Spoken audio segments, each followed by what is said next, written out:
En este tema vamos a considerar este término que para muchos lo malinterpretan, y lo malinterpretan a conveniencia. ¿Por qué conveniencia? Porque como que les gusta las 3 Bs: bueno, bonito y barato, y la verdad que esto no es así. Entonces este tema que titulamos resumen, vamos a iniciar primeramente con el significado real de esta palabra.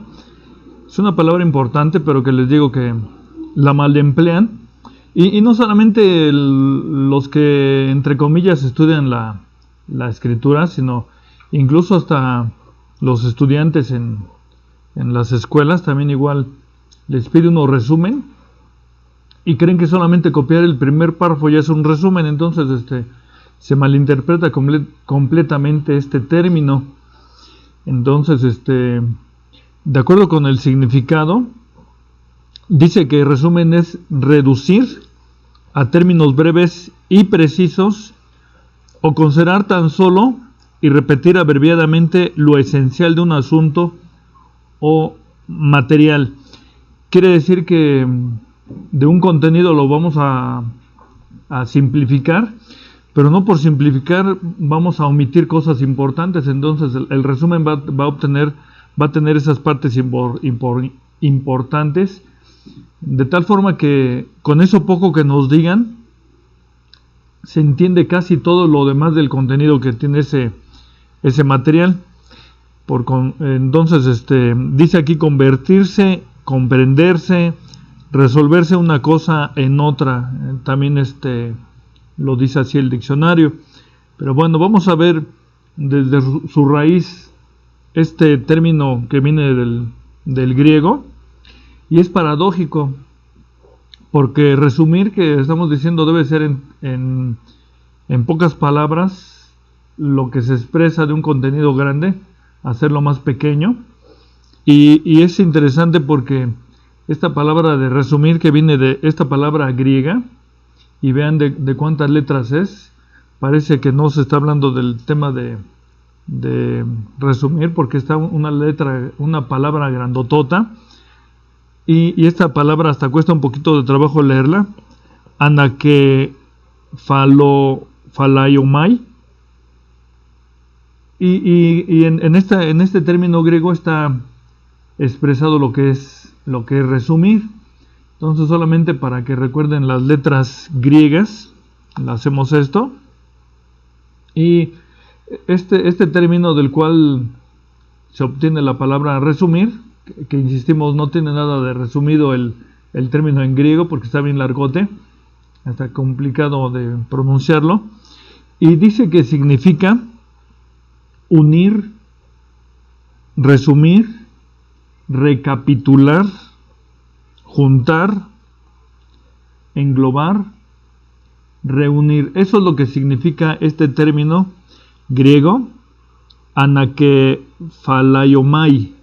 Más o menos lo dijimos bien. Y este término en sí se encuentra en dos momentos en las Sagradas Escrituras, en 2 textos. Estos 2 textos también, según la versión, se está haciendo caso del significado real de esta palabra, en otras no, y es lo que vamos a tratar aquí. Dice, lo traducen así algunas versiones en las siguientes citas. Es decir, buscamos este término griego en las versiones griegas, y solamente son dos lugares donde se encuentra esta palabra de resumir en griego, y es en Romanos 13:9 y en Efesios 1:10. Por lo tanto, vamos a ver cómo se ha interpretado en las siguientes versiones. Por ejemplo, en Romanos 13:9, que es el primer texto que estamos mencionando en la parte superior, lo escribimos aquí y obtenemos lo siguiente, y dice así: porque no adulterarás, no matarás, no hurtarás, no dirás falso testimonio, no codiciarás. Y si hay algún otro mandamiento en esta, pero vean cómo lo tuvimos que remarcar, en esta sentencia se comprende sumariamente: amarás a tu prójimo como a ti mismo. Entonces pusimos esta palabra que estamos buscando de resumen, que aquí se encuentra, pero lo menciona como sentencia. En otras versiones, como la Biblia al día, y dice en esta parte que pusimos en verde, y dice: mandamientos se resumen en este concepto: amarás a tu prójimo como a ti mismo. Pero aquí sí dice resumen, aquí en esta versión sí lo pusieron como debería de venir. Y en esta otra, que es la Biblia Bin o Bain, de igual forma dice: se resume en esta frase. Ven cómo de acuerdo con las versiones va cambiando esto. Pero la cuestión que queremos estudiar, o que queremos dar a entender si se ha malinterpretado, es esta. Porque según esto, de ese resumen que se dice ahí, dice: amarás a tu prójimo como a ti mismo. Romanos 13:9. De consiguiente, esto vendría siendo, según Reina Valera, la sentencia, y las otras versiones sería el resumen. Pero hacemos la siguiente pregunta: ¿podrá ser esto que estamos viendo arriba, amarás a tu prójimo como a ti mismo, resumen desde Génesis hasta Apocalipsis? ¿Podrá ser eso posible? Por consiguiente, mirando de vuelta la palabra en griego, dice, aquí se traduce en Efesios 1:10, el texto que estaba en la parte inferior de la llave que vimos anteriormente. En 1:10 dice aquí: de reunir todas las cosas en Cristo en la dispensación del cumplimiento en los tiempos, así las que están en los cielos como las que están en la tierra. ¿Dónde está esta palabra anakephalayomai? Ahí, en reunir. Acuérdense que las acepciones para esta palabra, una de ellas era reunir, y aquí está aplicado esta palabra que termina siendo un resumen. Pero hablando entonces de contenidos, hacemos la siguiente pregunta: ¿cuántos mandamientos sabes que existen? ¿Cuántos mandamientos hay? Se cita entonces aquí: amarás a tu prójimo como a ti mismo. Entonces hay algunos por ahí que visitan las casas, tocan las puertas, y dice que ya todo se resume en un solo mandamiento, en ese. Y por eso aquí, según sería el resumen de todo. Imagínense que con esto se comprenda todo lo que está en la Biblia, en todos los tantas páginas que tiene, y solo aquí con este solo contenido se entendiera todo. Entonces, ¿cuántos mandamientos son?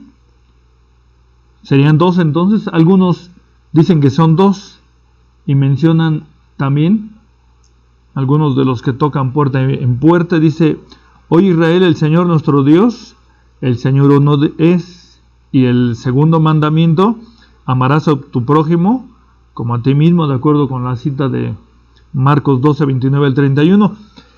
De tal forma que aquí en esta lámina estamos viendo que algunos pueden sostener que es un mandamiento, algunos que son 2 mandamientos. ¿Tú cuántos dices que son? Porque algunos también dicen que son 10, y dicen: ahí están, son los 10 mandamientos que están escritos en las tablas que por cierto guardó Moisés en el arca del pacto. ¿Sí? Pero aquí es interesante esto: es 1, son 2, son 10, o ¿crees esto? ¿O serán más de 600? Y es interesante esta pregunta porque se observan 10 mandamientos en las tablas de piedra, los 10 mandamientos, que algunos suponen que pueden ser 5 en una piedra, 5 en la otra piedra, o algunos suponen que 4, los que van destinados al eterno, van en una piedra, y los otros 6 en la otra piedra, para hacer los 10 completamente. Pero la pregunta es, entonces, ¿dónde están las fiestas? Ya ven que pasamos ya la Pascua, el Pentecostés en casa, ¿Dónde está? ¿Dónde lo dicen los 10 mandamientos? No lo dice. ¿Dónde estaría entonces la dieta de los hijos especiales? Porque ya ven que estamos tocando los temas de la alimentación. ¿Dónde están? ¿Están ahí los 10? ¿O dónde están las guías de higiene? Porque también se habla de higiene. Y eso es muy importante como parte de la disciplina que tiene el pueblo de Dios. Pero sucede que hay quien argumenta y dice, y estos principalmente los testigos y derivados, y dicen así, fíjense, guardar más de 600 mandamientos es imposible, es imposible. Y luego nos lo dicen así con una carita de puchero, esa carita de puchero. No se pueden guardar 600, es demasiado, y como con dolor de cabeza, y como si fuera una desgracia. Pero vamos a hablar de manera muy sencilla y simplificada, ahora sí, en resumen. Y vamos a poner esto. El reglamento de tránsito de la Ciudad de México, si alguien ha tenido contacto con ese documento, es un libro, y contiene, no crean que es un librito de 10 páginas, 20 páginas, ¿no? Está bastante grueso ese volumen, y tiene tan solo 108 artículos, 108 artículos, pero cada artículo no creo que es para, en cada hoja quepan 10 artículos, ¿no? Sino que es tan ancho porque cada artículo tiene párrafos, tienen incisos, y por si fuera poco, a eso se le suman los artículos transitorios. Por lo tanto, ustedes ven el manual de conducir, del que tiene que poner mucha atención el que maneja auto o camión o cualquier tipo de transporte, y lo tiene que atender, porque de lo contrario estaría infringiendo, y eso no le va a salir barato.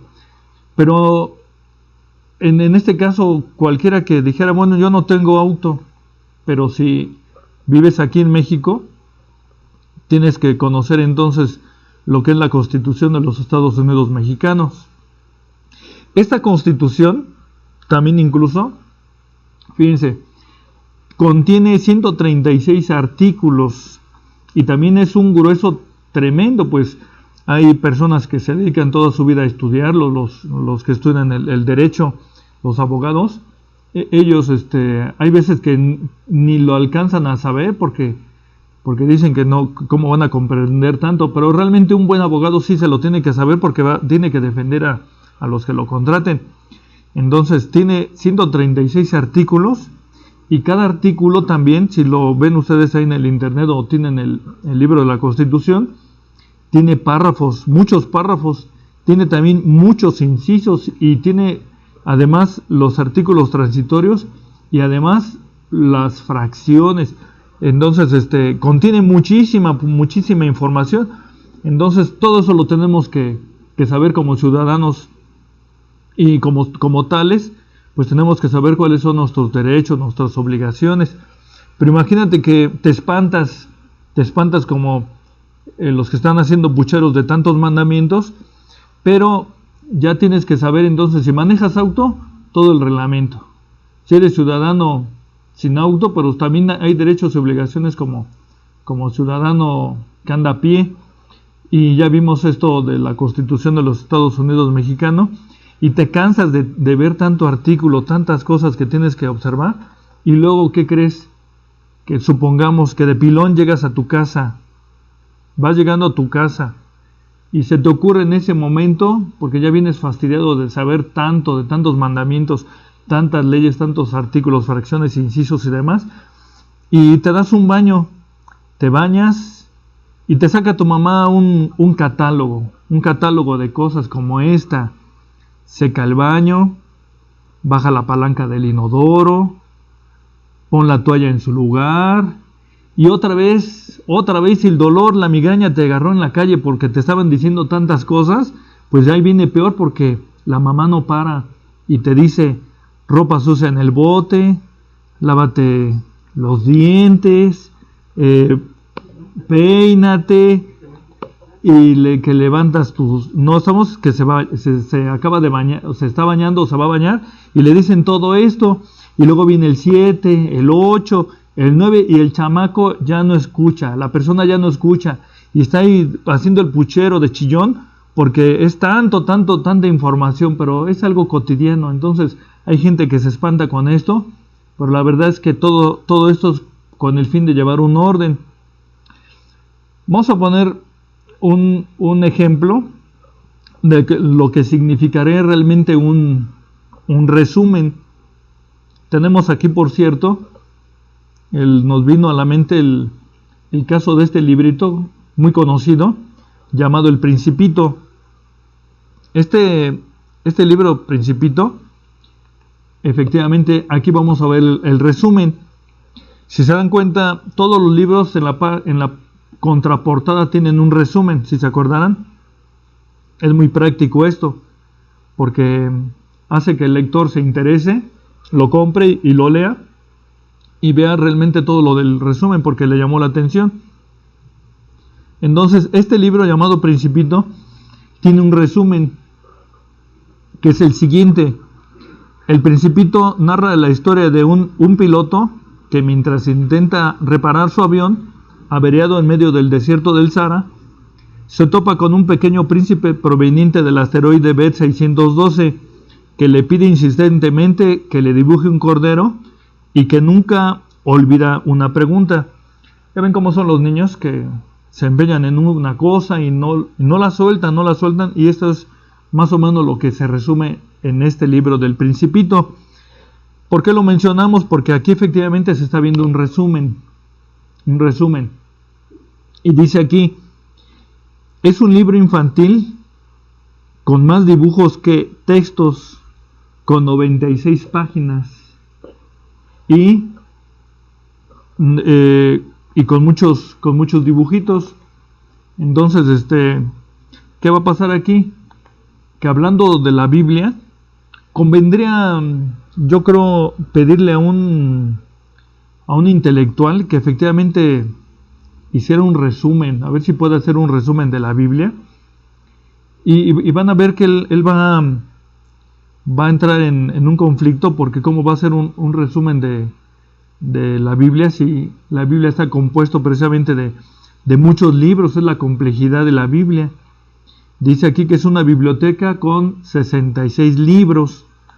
Entonces, hablando de ellos, dice: con libros originales escritos en hebreo que suman un total de 39, y con libros originales escritos en griego que suman un total de 27. Ambos ya sumados suman los 66 libros. Y este ejemplar tan importante contiene, por cierto, más de 1200 páginas en letra chiquita y sin dibujitos. El caso del Principito, como lo vimos, es un libro que tiene mucho dibujo y poco contenido lector, poco texto. En el caso de la escritura es todo lo contrario, todo es lectura, y no tiene dibujitos, y son nada menos y nada más que 1200 páginas. Y eso que tiene letras chiquitas. Por consiguiente, que te digan que todo se resume en amarás a tu prójimo como a ti mismo, eso no es creíble. Este mismo texto de Romanos 13:9 lo consultamos en esta versión griega, que es la versión Nestlé Aland. Y vean qué notan aquí. Dice: porque no adulterarás, no asesinarás, no hurtarás, no codiciarás. Si hay algún otro diferente mandato a la palabra esta, siendo resumida en amarás al vecino de ti como a ti mismo. Si se dan cuenta, tiene una forma así medio complicada de leerla. Por lo mismo, por dos razones: de que es tomado directamente del griego, y porque además le faltan comas. En el texto griego original no tiene esos signos que nos dan la pausa, como son las comas, no lo hay. Pero más o menos se entiende lo que nos está dando a entender comparándola ya con la versión que uno lee, que acostumbra. Y nos está diciendo en pocas palabras esto. Nos está hablando de no adulterio, no asesinar, no hurtarás, no codiciarás. Son los 4 mandamientos que se están expresando en esta parte de la escritura.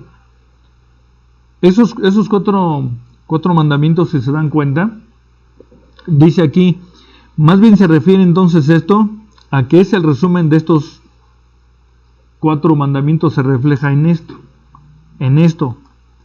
Amarás al vecino de ti como a ti mismo, que es de lo que estamos obteniendo de la versión griega. De esos 4 mandamientos que son destinados al prójimo, se resume en eso solo.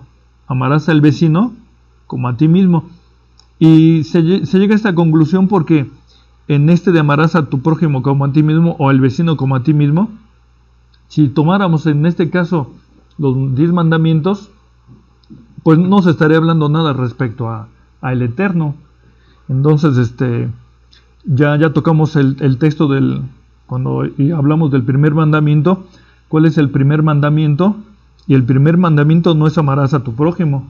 El primer mandamiento es darle a Dios todo tu amor, todo tu cariño, buscarlo, hablando de él en el camino, todo lo que está contenido en el Shema.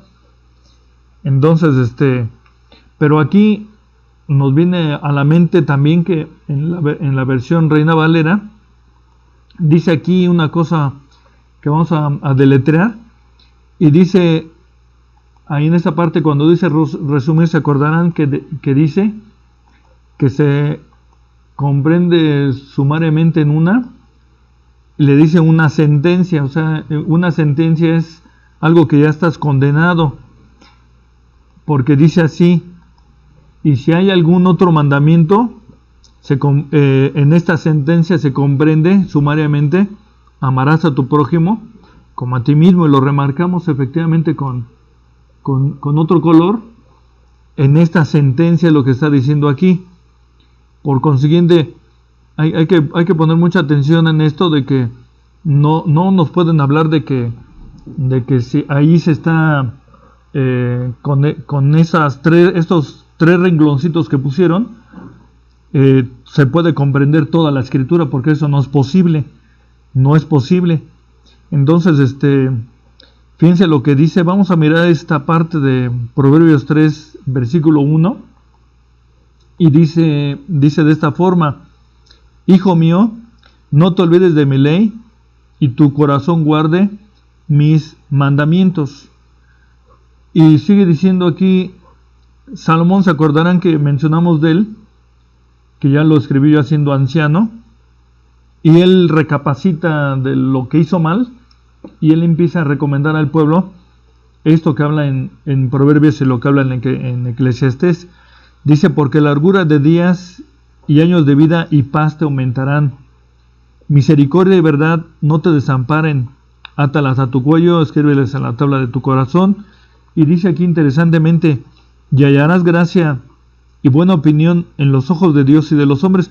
Por eso decimos que cuando dice amarás a tu prójimo como a ti mismo, no es posible hablar de todo, porque todo lo que hagas te tiene que llevar a esto, de que halles gracia delante del Eterno. Entonces vamos a quedarnos con el primer versículo, el 3.1, y vamos a remarcar esta parte. Cuando dice hijo mío, dice: no te olvides de mi ley. Aquí vamos a destacar esta parte, porque mirando el texto, el Tanaj, obtenemos que ahí cuando dice ley, habla de Torah. Este término Torah, acuérdense que se refiere a los 5 libros de Moisés, del Génesis al Deuteronomio, y esta palabra Torah que es un tetragramatón, son 4 consonantes, ahí las estamos enumerando y mencionándolas, cada una de ellas.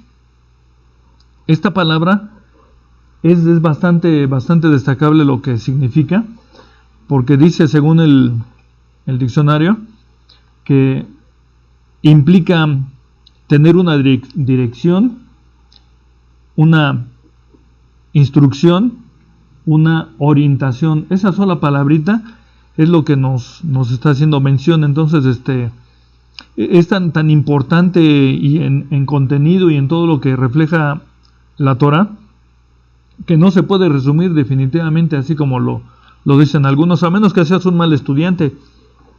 Y luego nos dice aquí, hablando de la Torah, es una de las palabras más importantes del Antiguo Testamento y se deriva, por cierto, de Yara. Sigue diciendo más, destacando esta palabra. Torah es más que una serie de reglas, pero recuerden, son reglas. No podría alguien en un momento determinado hacer un resumen de la Constitución o de lo que estamos hablando aquí, del reglamento de tránsito. No se puede hacer porque cada fracción de ese reglamento tiene un contenido que se debe de entender por separado. Y luego más nos dice aquí, como parte del consejo, Torah no es restricción ni impedimento, sino todo lo contrario, es más bien el medio para lograr una meta u objetivo. Entonces la Torah no es importante que no la veamos como algo pesado, como algo complicado, sino más bien un medio para poder lograr nuestras metas, nuestros objetivos, y de esta manera, efectivamente, como lo vimos en el texto, para hallar gracia delante de Dios y delante de los hombres. Suscríbete a nuestro canal. Si te gustó este video, danos tu pulgar arriba y compártelo. Recuerda que puedes dejarnos tus dudas y sugerencias aquí abajo en los comentarios. Activa la campanita para recibir notificaciones de cada vez que subamos un nuevo video.